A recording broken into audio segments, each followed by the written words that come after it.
madaxweynaha dowlad goboleedka koonfur galbeed Soomaaliya mudane Shariif Xasan oo sheegay isla rasmi ah saxaafadda Soomaaliya iskuulka hoose dhexe oo wasaaradda walbarashada dowlad goboleedka koonfur galbeed Soomaaliya ku hirgeliyay duleedka magaalada Baydhabo kaasoo ka bardan ardayda ka jiraan kaamka magaalada Baydhabo walibana kaalin ku jisa iskuulkaasi hay'adda Consena walibana iskuulkaasi ta dhikadaas ilaa 700 arday oo danyare oo ka jira kaamamkaasi duleedka magaalada Baydhabo kiyaala مشروع ما يبغى يودا مالجيو مدوق يوروب وين قدر على أفدوي إبايدوا سيد أسكولو وين يا ديارين أفدوي يو ودجري دي سي إنتو على بعض لبعضهم معلنا يا أويو أو أفرق مدين يكون مدين قبرين مدين أين ويدل ودي لي ترين على أويا قلب كذا وحبرشة يونيفورم كذا قارة لسي قارنا عندنا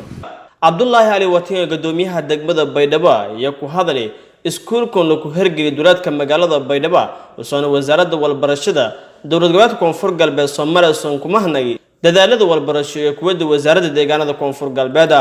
ismay baa usulahay lama dhindamay baa hoggiyintaba taasoo laga tarjumay in may boogay dadkan oo barakacayaasha oo may baa tawardoon hay'ad oo awoodna in walbarasho isku dhiibi karo may baa in helan access oo may baa walbarasho may baa helan taasoo wasaaradda walbarashada may baa curriculum iyo magaalada nidaamka waxbarashada may baa kaalan faylka JCT meedanka ma hadnagaan may hay'adda Consent iyo European Union may baa fanka may baa inta dhiibay oo barnaamijka may baa kan ADC laga dhisay kan may baa dhiibeen si may baa kulli wakiilka hay'adda Consent in sheegay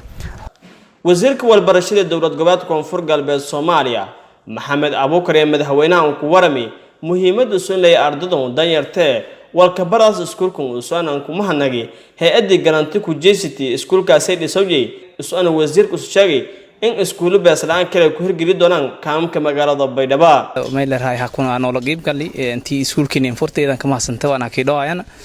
iskuulkun saadiib aad aragahayt dadkii bulshada anka liidatiya walka baradahaayt oo ilaa talafada kun arday 700 arday ta dhikadaayaan ilaa talagalkan ilaa kun ani walka baradan kan shileysata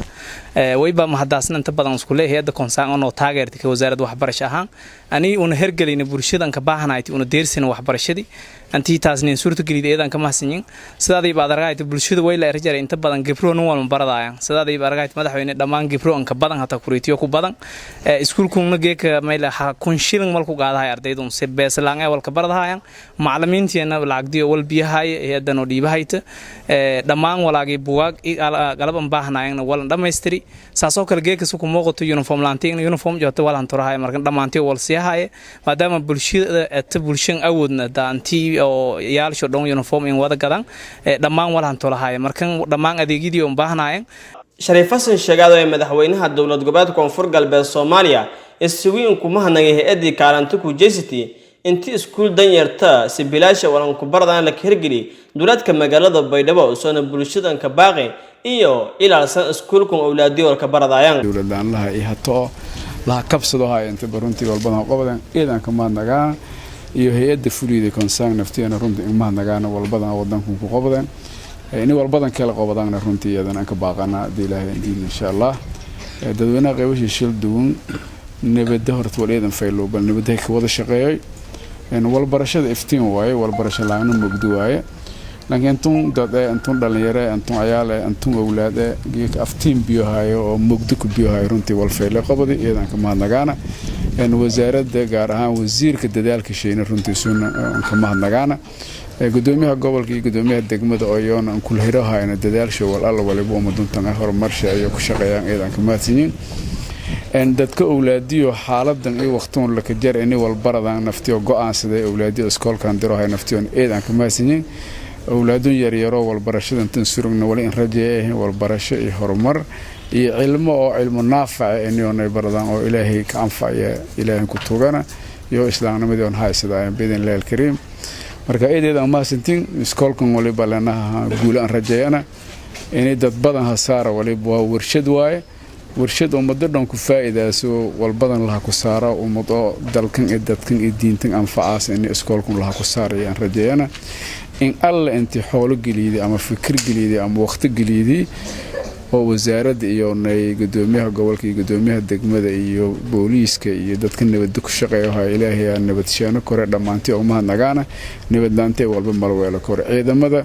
إذا كان ما نجانا أمسوا من كهريت ميليتريga booliiska nabad sugidda aan koonfur galbeed dadweynaha nabad jeel oo nabad ka shaqeeyo hay marka wali isfaraanana in nabad la ku shaqeeyo een macallimiinta wali rajeeyeen guulaan rajeeye laakiin tun dad geekan tasurun horumarsho iyo iftiinsho ka shaqeeyo hay ilaahayna guuleey doon iskuulku wuxuu isku mid yahay iskuulada wasaaradda walbarashada sidii bilaashka wallanka barada ku hirgeliyay gudaha magaalada Baydhabo.